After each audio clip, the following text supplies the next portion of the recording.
everyone, how are you Scooby-Dooby doing? This is my second episode of my podcast. We will be discussing the second episode of What's New Scooby-Doo, which is Space Ape at the Cape. This is season 1, episode 2. This was always one of my favourite episodes. I remember having volume 1 on video and I watch it all the time. Some places say that this is actually episode 3, not 2, but on my DVD it's the second episode. So if anyone is confused as to why this is episode 2 here, but you think it's episode 3, that's why it may be different than you remember it. However, on Scoobypedia, it shows as episode 3, but on the Hanna-Barbera wiki, it says episode 2. And also the volume 1 on Amazon also says episode 2. So I'm going to stick with this being episode 2, but just in case anyone gets confused, that's why it may be different for you. I'll be talking about this episode and other things I noticed about the Scooby-Doo series that hopefully you'll find interesting as well. I've had a comment from my last podcast from a user called CJ. They said that was a great first episode. You mentioned the clothes a few times in this episode in general. Which character do you think has the best costumes overall and why? Well, I think in my biased opinion, which is very biased, that Daphne's outfits are the best and she has the best costumes overall, mainly because purple is my favourite colour and has been for ages, and I have always loved her outfits the best, even from like a young age. Also, Daphne is known as fashionable and therefore her outfits are stylish and fashionable. We see in a later episode in the second season called High Tech House of Horrors, a very good episode, I can't wait to get to it, when Daphne goes into the magical makeover machine of the future and she comes out the same and she says, I guess you can't improve upon perfection. So, I mean, that says it all really. I've always found her purple dress to be iconic. So overall, I would say Daphne had the best costumes. But this was such a great question and I really loved answering it. So thank you so much. And please, anybody, feel free to send me questions. Tell me things you liked about episodes. Tell me what you like about Scooby-Doo. I love hearing anything. I could talk about Scooby-Doo for ages. That's why I'm doing this podcast. So it's great and I can't wait to hear from anybody else. So we start off this episode at what looks like a space center with scientists working in the lab. Just the first glimpse at this area, it's very blue, and I guess they're trying to link space and the colour blue together, kind of like a symbolism, so that's quite interesting, the way they've done that. We see a scientist trying to laser through what looks like a space rock, which is quite cool. And we also see scientists looking at planets. Also, the music is very spacey, kind of sciencey. It really fits well with what we can see. I do think, just in general, that the music works really well in this episode and also in the What's New Scooby-Doo series in general. I think the music's always perfect, it always fits what it needs to fit. And now there's going to be an episode where it doesn't, just to spite me later on. But for now, I notice the music is done really well, and that's something that I've found now I'm older that I'm enjoying more in the What's New Scooby-Doo series.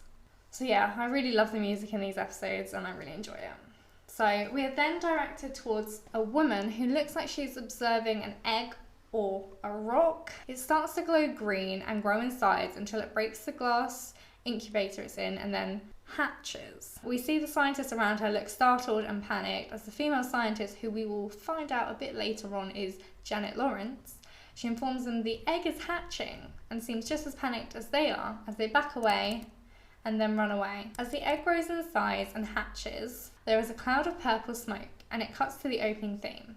I feel like there's not a lot more I could say about the opening theme and that I've covered it in my first episode pretty well, but I just love the opening theme and the music so much. Back to the music. It's very 2000s and it makes me feel like it fills me with nostalgia every time I listen to it. Good memories. Okay, so we see the gang in what looks like a spaceship, with Fred at the main controls and Velma at screen at the side with what looks like some other controls maybe. Daphne's at the front with Fred and seems to be doing something with the controls, kind of like Velma, but it's really hard to tell what they're actually doing, but something, hopefully.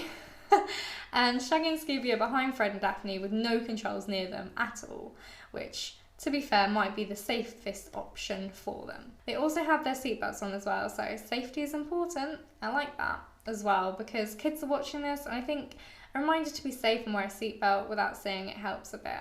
At the very least, parents could say, well, Scooby and the gang wear seatbelts, so you should. But Velma almost immediately questions whether Fred knows what he's doing, to which he replies, it's just a big mystery machine, only in space. I think if I was in that, I would be, well, alarm bells would be ringing at this point. Anyway, we then see Shaggy and Scooby stuffing their faces with dehydrated food. Fred turns around to look at them to warn them not to eat too much of that stuff. We then see what looks like planet Earth on the screen. Velma tries to warn Fred, but he dismisses her, saying, not now, Velma. And then Daphne notices the same thing, that they're getting closer to Earth, and tells him to look out. They then crash into Earth, and Mission Fail comes up on their screen. So it looks like Velma was right to question whether Fred knows what he's doing or not after all. Fred ignored Velma before, in the last episode, when she told him they were going the wrong way. Maybe Fred will learn to listen to Velma, but we'll see. Once they crash, it's very obvious they're in a simulator, especially as Shaggy says it's the coolest part of the tour. There's another time that more modern technology has been incorporated into What's New Scooby-Doo. And throughout this episode, we will only see more of it. We then see Captain Truesdale, who takes the gang to mission control. The gang are in awe, which I would be if I was them as well. You can see it's empty of people, but the screen has what looks like the galaxy on it, and it looks very cool. Captain Truesdale also informs them that they have to put on these tracking pins, and explains that the green blips on the screen behind him are the gang after they put them on. This becomes important later. He tells them not to take them off, and then mentions that they've had some security issues on the base recently, and it's to make sure they stay safe. Of course, this has piqued the interest of the gang, and Fred asks almost immediately, what kind of security issues? Although it isn't told by Captain Truesdale, and he tells them it's nothing they can't handle. Of course, he doesn't realise that this group of teens solve mysteries, and when there's a mystery about, they're sure to find out. I'm glad he didn't tell them though, because the information would be confidential and it wouldn't be very realistic if he was just like, oh sure, I'll tell you, why not? So I did like that he didn't tell them. He then tells the gang that they better leave for Velma's ceremony. We see a banner which says CEA, Future Scientist Competition. The two finalists are announced by Keith Dale. They are Elliot Blender and Velma Dinkley. Elliot's project was soybeans rocket fuel of the future, and Velma's experiment was on how earthworms are affected by zero gravity. The winner of the Future Scientist contest of this year is Velma. As the introductions and announcements are made, we see Scooby and Shaggy helping themselves to the buffet. At the end, all the scientists get up to go to the buffet after the announcement of the winner to find the buffet has been all eaten. And Fred doesn't look very impressed at all. We quite often see Shaggy and Scooby eating all the food. So we saw it last episode when they ate all of Chris Klug's gift baskets, and when they ate all the dehydrated food in the shuttle simulator. This becomes a running gag on the show, and also their ability to always be able to find a kitchen or food. I was talking to my cousin about Scooby-Doo the other day, and something we both agreed on was whenever you watch like the episodes, she was always jealous of the food Scooby and Shaggy got to eat. And I have to agree, it always looked yummy. There were lots of it. But I think a good way to get around that is to make sure you have snacks while you're watching them, like a lot of them. But good luck trying to make those incredibly tall sandwiches though. We see Velma with her trophy, which she seems very pleased about, and can you blame her? She also got to meet her favourite scientist, Janet Lawrence. Velma even managed to get Janet to sign her bubblegum card of her, which Velma's Science Club made. So I don't want to assume everyone knows what bubblegum cards are, especially as I just had to Google what they were. Bubblegum cards are trading cards which came with packaged pieces of gum inside, like bubblegum inside. I thought they were only in the US, but after a bit of a read, they were also in the UK. I can't believe I didn't know what they were, but now we just have trading cards with no bubblegum, so that's disappointing. So there's a fun fact for anyone who didn't know about bubblegum cards, and for those of you who did, you get the satisfaction of already knowing. Sorry, it's not anything better. Almost immediately after Velma tells the gang her science club made the bubblegum cards, which I think is a nice detail, Elliot starts to talk to Velma. He seems annoyed his experiment didn't win, and says that how worms are affected by zero gravity has no relevant application. Velma immediately retorts that actually seeing how organisms that possess a hydrostatic skeleton are affected by reduced gravity could further agricultural development to help colonize other planets. Elliot looks just as shocked or confused as I think some of us might be listening to Velma's answer. He sheepishly says, "Mine's still better." Which isn't really a good comeback to Velma's answer, but I mean, what else do you say to that? Fred tries to make him feel better though, and says there's always next year, Elliot, as Elliot then storms off and bumps straight into Janet. Velma calls her Professor Lawrence at first, and gets starstruck when she's told to just call her Janet. Velma informs the gang that Janet works at ETIS, which stands for Extraterrestrial Information Search. Shaggy pops out from behind Scooby and says, "You mean aliens?" And Janet confirms that. Velma then asks Janet about getting to look at this data on Janet's current research project, only to be told that it's classified and that they have recently had some complications. This is the second time that we have been told that something's going on, before with Captain Truesdale saying there was a security issue, and now Janet saying that there have been some complications. Fred then asks Janet if she thinks he has the right stuff to be an astronaut. Janet answers, saying it's a lot of hard work, and also tells us that she could never do it because she's scared of heights. A detail she may have wished she hadn't shared. But we can't dwell on the conversation any longer because they're interrupted by a small purple alien with green spots and the green glow on one of the beams up high. The alien stays on the beam looking at them and making noises, scaring Shaggy and Scooby, and the other scientists have all gone as well before leaving through a window. Janet explains that the alien was the complication she had mentioned before. Keith tells the gang that he has locked down the base and that no one is permitted to leave the site. Velma skeptically asks Janet whether that really could have been an alien. Janet replies that anything is possible before explaining what happened. We hear more about what happened before the initial scene at the start of this episode. We're told that last month she sent out a probe to collect some comet debris. The probe picks up something very unusual. It looked like an egg. She has to add possibly an alien egg. It just makes me laugh the way she says it so seriously, especially after we find out what we find out at the end. Janet tells the gang that she was running a scan on the egg and tells the gang what we all saw at the start of the episode. She tried to tell a bunch of scientists that there may be an alien on the loose, and then wondered why no one would believe her. I'm not surprised at all that they didn't believe her. I'm not sure Velma even believes her at this point. Daphne points out that the egg must have been big, as the alien is 4 feet tall. Janet tells us that the egg wasn't very big at all, which Shaggy interjects and says, "Lucky us, it's going through an alien growth spurt." Velma says they'll get to the bottom of this, and Janet leaves. Velma takes charge and tells the gang that they should check the lab first. Shaggy and Scooby say they're staying right where they are, before Velma says, "Right here, where we just saw the alien?" This happens a lot in What's New Scooby-Doo, but also many other Scooby-Doo movies and series. It's become almost expected, but it does the trick and is funny. Shaggy even says, "Why does she always do that?" So we know it's used frequently, even though this is only the second episode of the series. Scooby and Shaggy race after the gang so they aren't left alone where the alien had last shown itself. After the gang leave through the double doors, we see a woman sweeping the floor. She looks like the janitor maybe, but she definitely looks suspicious. The gang are in the lab and Velma is examining the stuff at the bottom of the egg case. Her laptop identifies it as organic material. Daphne says whatever it is, it sure is gooey, as it seems to stick to Velma's torch or probe, not quite sure what it is. Velma also notices that there is water at the bottom of the egg case. Fred notices that someone has left the faucet on, which Velma wonders if that has had any effect on the egg. Another clue for the gang. So Shaggy has managed to find what looks like a claw machine full of eggs. We know Shaggy is good at claw machines from Scooby-Doo the movie, when he wins a stuffed head for Mary Jane. So that's a cool Easter egg.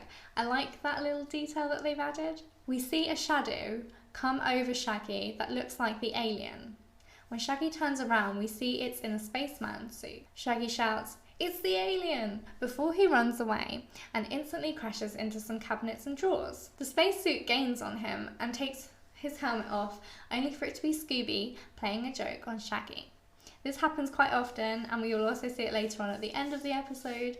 We saw this happen last episode when Scooby had the snow creature's top half and scared Shaggy, and he ended up skiing, or rather falling with style, down the mountain and won first place in the snowboarding open. So we are starting to see a common theme here. Poor Shaggy, but it does seem to have a purpose, because Daphne finds a makeup container. Velma suggests it's Janet's, but Daphne shut that down by saying if she doesn't wear makeup to an event like the ceremony, she certainly wouldn't wear it while working in her lab. Scooby sniffs the makeup powder and sneezes, just a little humour for us to break up the seriousness, and lands in Shaggy's arms. Fred says his standard line of, "Let's split up and look for clues," which I was so sad that for the first episode he didn't get to say. So at least he gets to say it this episode and hopefully more time. Shaggy and Scooby immediately find the kitchen. Surprise, surprise. If I was ever going to split up with the gang, I'd want to follow these guys to the food. But they always seem to find the monster, which is the only downside to being with Scooby and Shaggy when they split up the gang. They find a dehydrating machine in the kitchen and play around with it. They dehydrate a watermelon and it becomes bite-sized. Shaggy eats it in one bite, but it seems to become big again when it goes into his mouth and then down his throat. Shaggy calls this astronaut food, which reminds me of freeze-dried ice cream that you can buy, which is supposed to be like astronaut food, and it's really weird. It's nice, but sort of an odd texture. I definitely feel like I had completed a life goal of mine trying it though, and it reminded me of this episode, which is so cool. Shaggy ends up putting lots of food into the dehydrating machine and starts to make a sandwich with all the food that's dehydrated. There's so many different colours in the sandwich, it looks like it could be quite nice, but I'm not sure about the texture. It looks a little dry, but I guess that's the point. Shaggy asks Scooby for another 4 slices of tomato, and we see a purple hand give it to him. Shaggy comments that Scooby's fur is getting kind of scaly, and turns around to see the alien. Instead of running away from the alien, Captain Truesdale tackles the monster and gets the alien on the ground. But the alien rips his uniform in the process. The alien then kicks Captain Truesdale away and sends him flying over to where Shaggy was standing. The alien then sees Scooby hiding in a cooking pot and chases him into a storage room. The alien looks around the room only to see a stack of cans shaking and realizes Scooby is shaking behind them. Scooby gives the alien a can of fizzy pop, and the alien opens it, only to get sprayed in the face. I'm not really sure what the alien expected after Scooby had shaken them all. This is another example of slapstick comedy, which I enjoy, and I know a lot of children respond well to physical humour, especially younger children who may not understand all of the jokes as well as older children. The stack of cans then falls on the alien, giving Scooby his quick getaway. We see the suspicious janitor again, and she notices a weird green rash on Captain Truesdale's hand. She makes a sling for his arm and checks the coast is clear before taking Captain Truesdale to the infirmary. Shaggy thought he had trapped the alien in the storage room, but the alien starts to bang on the door, looking like it will break open soon. They make a run for it just as the alien knocks down the door. Shaggy and Scooby run into Mission Control, where Fred, Daphne and Velma are waiting. Velma asks them if they've had any luck, and Shaggy replies, yes, and all of it bad. He explains that they saw the alien, and that the alien has grown more and is taller than Fred now. Scooby blows himself up, almost like a balloon, to show the gang what the alien looked like. I love this. It's such a cartoon thing to do. Have a character manage to make themselves look like someone else while keeping their colour and styles. Daphne wonders how big the alien will get, but I'm not sure I would want to find out, to be fair, and it looks like Shaggy and Scooby agree with me. The gang turn up at the training centre to see Janet working late. Janet says that Reggie has scheduled exercise and that she's not going to let the alien stop her from getting her work done. Daphne asks who Reggie is, and we see Reggie is a chimpanzee in a little spacesuit as he exits the training pod. Janet mentions that Reggie is going on the next shuttle flight to do an important spacewalk. She also mentions she can train Reggie to do just about anything. Reggie chases Scooby into the pool. Fred tells Scooby that we don't have time for swimming, and Reggie laughs at Scooby. This is just a bit of fun, and it's more for the viewers than to add anything to the story, but I kind of like that. We see Elliot breaking into a filing cabinet. He takes out Janet's classified research data. Velma and the gang catch him, and Scooby takes it off him for Velma to see what he's stolen. Janet then comes over and sees Velma with her classified research data. She gets upset, and Elliot, who said he wasn't scared before, says that Velma did it and he tried to stop her. Velma threatens to give Elliot a wedgie as a result of this, and Scooby growls at him. Elliot offers to help them, although Velma is sceptical. Elliot tells them he found something and takes them to a janitor's closet.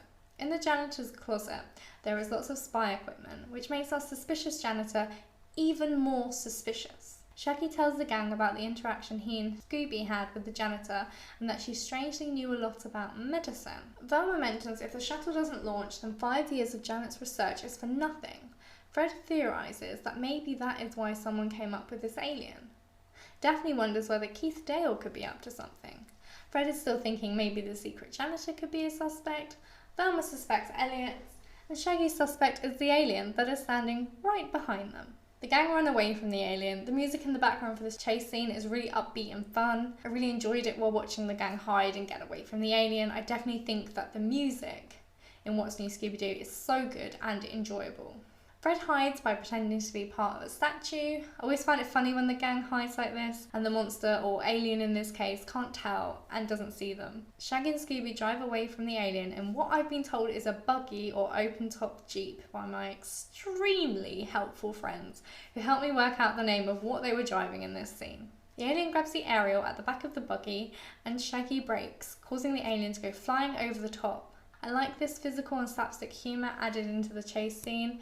It's to make you laugh, and it really does. After that, the alien walks past Velma and Daphne hiding behind suits and into the kitchen where Shaggy and Scooby are waiting with a slingshot full of fruits and assorted food and fling it at the alien. We then see the alien chasing Daphne along the gangplank into the space shuttle and climb up to the top. The rest of the gang are in mission control and Fred asks, "Where's Daphne?" as Scooby and Shaggy walk in. We see her green blip and a red blip gaining on her in the space shuttle. The gang decide they have to help her. Daphne climbs a ladder to get to another part of the space shuttle. She tries to get higher but sees a parachute instead. When the alien catches up to her, she looks like a damsel in distress, clutching onto the parachute. She then has her back turned to the alien and seems to be struggling with her shoe, which she exclaims loudly so the alien can hear. Daphne waits until the alien gets close to her, and then she opens the parachute on the alien to get away. I like that we see Daphne using what she has around her to get away, and that she is clever to think of this and not just stuck in this role of a damsel in distress. Daphne runs along the gangplank, which is very high up, followed by the alien. Shaggy shouts to her to tell her not to look down. This makes the alien look down. We see the gang as if we are the alien looking down, and the vision is blurred and getting a little dizzy. I found the way that this was done interesting because we see from the alien's view and can tell that the alien must be scared of heights given their response. As a result of this, the alien walks back to the safety of inside the shuttle and Daphne runs away to safety. The gang are back together and back at where the ceremony was. Daphne wonders why the alien didn't follow her, and Velma suspects that this alien is a phony. Velma then sees her worm farm on the floor, all smashed with the earth on the floor with the worms. Shaggy and Daphne are helping Velma clean up the mess when they hear a noise. Fred says they have bigger problems right now, and Shaggy panics and says the alien and ends up throwing his hands up, which causes the worms to go up in the air and fall on his head. It made me laugh out loud. I just found it so silly and funny at the same time. I really enjoy the little bits that catch you out or that you forget about, just to make you laugh again next time. Fred runs towards the noise and grabs Elliot from out behind the containers. Velma asks him if he destroyed her experiment, and he replies, "So what if I did? Your project was stupid." Velma immediately says that Elliot is the alien. Fred tells her not so fast, as they still have a suspect they haven't investigated yet. I find it interesting we see Velma's judgment clouded by her annoyance of Elliot. It makes her more human. I think some of us may have responded the same way, but logically Velma knows it can't be Elliot. Or could it? The gang investigate Keith Dale. They go to his office for clues. Velma finds a password for his computer under his stapler, and they discover that the password says Keith Razorchuck. They realise that this was Keith's original surname. Keith Razorchuck wrote an article about artificial intelligence. Artificial intelligence is what Janet won her Nobel Prize for. They were both working on the same idea, but Janet published hers first. Does this give Keith a motive? Is his revenge stopping the shuttle from launching, ruining Janet's work? Shaggy and Scooby are waiting in the hallway and hear a noise coming from the dive tank room. They hide and we see the suspicious janitor exit the dive tank room. The gang investigate the dive tank room, wondering what a janitor would have to clean there. Fred notices the surveillance camera doesn't look quite right. Fred gets up to have a look and pulls something off as he falls into Shaggy, knocking Shaggy into the pool. We see Shaggy float to the top due to all the dehydrated food in his pockets to expand. Fred had managed to remove a radio transmitter hooked into the surveillance camera. This makes our suspicious janitor even more suspicious. After that, Velma has all the evidence she needs. Now they need to capture the alien. Fred explains his plan that the alien will run into the training center and Daphne will blind them with the spotlights. The alien will then slide down the ramp and into the open cockpit of the centrifugal force machine, and Velma will seal the door and Fred will start the machine. Shaggy and Scooby refuse to be live baits, a running theme in this show, They even refuse Scooby snacks because they each have their own box. Fred catches them out asking if they have a glass of milk, and Shaggy exclaims that nothing goes better with Scooby snacks than milk. Scooby breaks first, and Shaggy calls out the fact he's not showing a united front, which I thought was funny. Shaggy and Scooby are live bait. Shaggy's telling Scooby that if he's learned anything from the movies, aliens like to hide out in vents, and then asks him to hand a screwdriver. The alien hands Shaggy a screwdriver. It's so stupid that it's funny, as Shaggy is saying aliens like to hide out in vents and the alien is behind him. Fred's trap is set into motion. The spotlight blinds Shaggy, Scooby and the alien, but Shaggy and Scooby jump to the side and the alien moves towards Velma and Fred. Scooby is really brave here and jumps up to the top of the ramp and squirts milk at the alien, causing the alien to go after Scooby. Both of them slip on the milk, down the ramp and into the centrifugal machine. Do you know who the alien is? Have you got your own suspect in mind? Is Velma right to blame Elliot? Well, we're about to find out. Fred then turns on the machine. It whizzes round really fast, and once Fred stops the machine, we see Janet in the alien costume. But the face part had broken, revealing her. Did you suspect it was her? Velma explains to Keith Dale that her project wasn't ready, and she came up with the whole alien thing so she wouldn't have to admit her mistake and humiliate herself. Kind of ironic, as she's now going to be known for this, and the security are taking her away, so she probably won't work there again. And people talk, so who knows if she'll ever be able to work in that field again.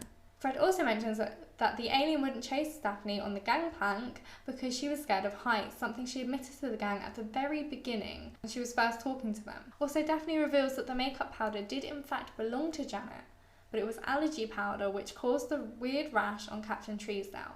And Velma also explains that the short version of the alien was Reggie, and Janet wore stilts to make the alien appear taller, to appear as if the alien was growing. Also, the alien egg was just dehydrated organic material and expanded just like the fruit in Shaggy's trousers expanded when he fell into the pool in the dive tank room. Janet says one of my favourite lines, "And I would have gone away with it if it weren't for you meddling kids." She then escapes the security guards and runs away, only to be tripped up by the suspicious janitor. We finally learn that the suspicious janitor's name is Celia Clyde. She's an FBI agent investigating the alien activity that was happening at ETIS. She reminds me of the X-Files. I almost expected her to say the truth is out there, but I liked it.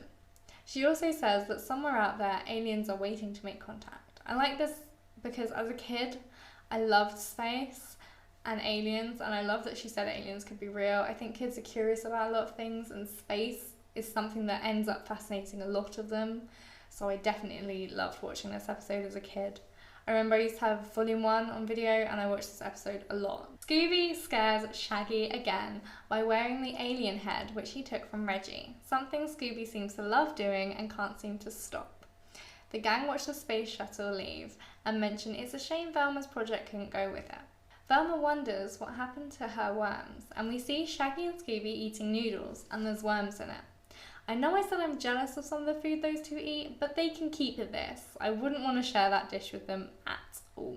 The gang all laugh, and Scooby ends the episode by saying, "Scooby-Dooby, ugh," because he's so grossed out by it, and then laughs, and then the end credits come up. Okay, so this was the second episode of What's New Scooby-Doo. My best bit was I liked the gang when they were in the space shuttle simulator at the beginning. That was fun. Also the whole food dehydrator, because I found that interesting and it was fun.